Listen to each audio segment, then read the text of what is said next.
Welcome to River City Plus, the show after the show, and we are doing a deep dive into basketball. If you are a junkie, you're thinking March Madness, but we're in the pro level today. Jacksonville has a new team, the 95ers, and this is their inaugural season. I've got the general manager, Dwayne, with me, and a local making his name for, well, he's already made his name, but he's coming back to show love to the community, Aaron. And yeah, thanks for hanging out with us today, fellas. Thanks for having us.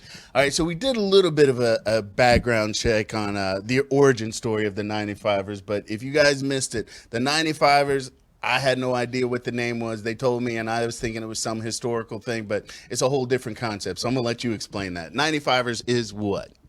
So, the 95ers is a brand new professional basketball team here in Jacksonville, Florida. The name originated from the Interstate 95, right? So it's one of the most popular interstates on the East Coast. Anytime a team has to travel to Jacksonville, they have to hit I-95. So it's something similar to like a 76ers concept. But I-95 gives you like a mental a feedback whenever someone comes through this section. You come into our house. Yeah, our house. Our house. Right. See, like I said, I was like, what happened in 1895 in Jacksonville? That's where I went. So the team just launched. You guys are coming off a road trip from after tipping off this season. 1-1. How do you feel it started? Tough loss last night. I think that we definitely should have pulled that off. Went to overtime. Our guys fought hard. Back-to-back road games is tough in any league. Played one of the best teams in our conference last night, and we let one slip away. But it's definitely a learning lesson for us. It's going to be a lot to talk about during practice and film session. So I'd rather take a loss early in the season than one late in. Oh, for late sure. in April. Just get it out of your system. All right, and so you guys are part of the basketball league. The basketball league, that is correct. Yes. And sir. where does that fit in the tiering? So if we talk about tiers of professional basketball, this is the third highest basketball league in the U.S. So you have the NBA, National Basketball Association, the G League, the affiliates of the NBA, then it's the TBL, the basketball league. So we're right there. So these athletes have the opportunity to go up and play in the higher levels. You might see them in the G League. Maybe somebody is able to creep into the NBA, and you could say, hey, I saw him right here in Jacksonville. Now, Aaron, this is just another step in your professional career. You went up to Georgetown, did it up in D.C. Actually, my first question is, when you first got to D.C., what was that cold shock for you? It was definitely a shock, coming from Florida. Us Floridians, we can't deal with the cold, but I got used to it. So we were talking about you're too young for this, but you needed a starter jacket. Does anybody remember starter jackets? Those I know a little bit. I know a little bit of starter jacket. But having said that, so you were at Georgetown, stellar career, and you've been able to kind of bop around on your professional career. Where are some of the places you've been? So after Georgetown, graduated from Georgetown, did my first year with the Magic D League team and Erie Bayhawks.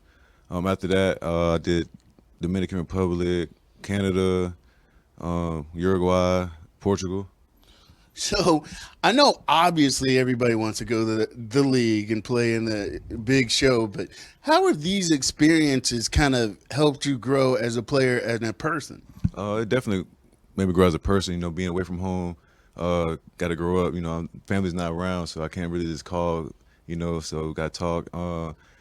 Definitely just being in different countries as well, I learned different games, different game styles of different players, so that kind of, take little bits and pieces of everybody, players I played against, and just kind of add it to my game. So you can you're like kind of a jigsaw puzzle now. It's like I took a little nugget from it, Yeah. or you're just like a recipe. You just keep adding spices. You got to keep adding. You see where I go, it's always about food because I want to talk about some of the food you ate in Uruguay and all of that.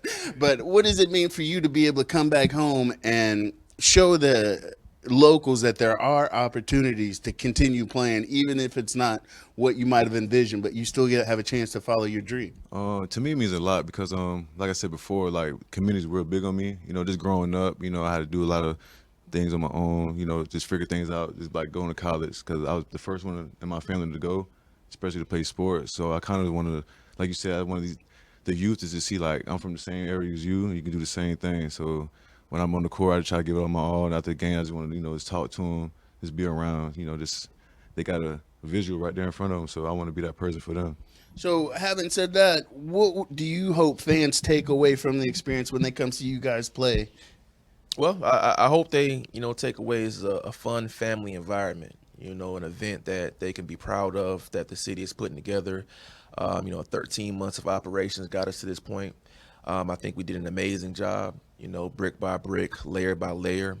As I stated, we had our first preseason game a couple weeks ago, and it was a great turnout. So I'm expecting it to increase week by week.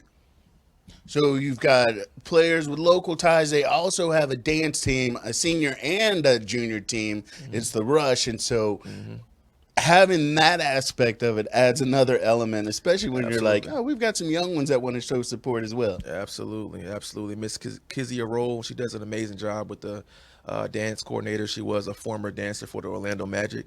Essentially we're looking to bring a NBA level environment to the city. Want to make this, a fun event, a family event, affordable event, that, the city can definitely be proud of.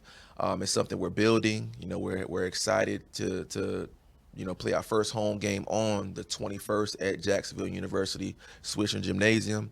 So I hope to see everyone there. So that's a home gym where you guys are going to be all season? Yes, sir. And how long is the season? So we have roughly 20 regular season games. And then if we handle our business correctly, we'll go into a playoffs. There's a 3-game series in the playoffs. So it's about 3.5 months. So the league, is it a national, or are you guys on a regional scale right now? Right now we're on a regional scale. Okay. Right, we're on a regional scale. Once we get to playoffs, it'll be pretty much national. So then it opens up. Yes, sir. All right. So, people, an opportunity to support your locals. We always love our sports teams here. And just to put it in perspective, there's not a gimmicky aspect to this. This is like real basketball. So it's going to be hard nosed. We're not having 4-point plays, but it's still going to be high scoring. I'm sure. Well, you get fouled on a 3, and that's the other thing, but you know what I'm saying. So if people want to get tickets, they can find you guys online at? Yeah, I would say follow our social media pages, Jax 95ers, IG, Jacksonville 95ers, Facebook, Jacksonville95ers.com is the website.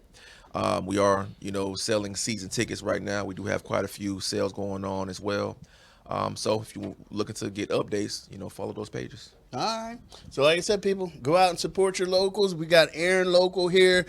He's embracing Jacksonville. He's a transplant, but we bonded over our Texas ties. So good luck to you guys this season. Aaron, what position you play? Guard. All right. How them hands?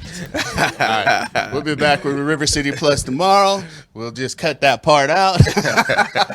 Thanks for hanging out with us. I appreciate you, man. Yes, sir. Appreciate it. Thank you.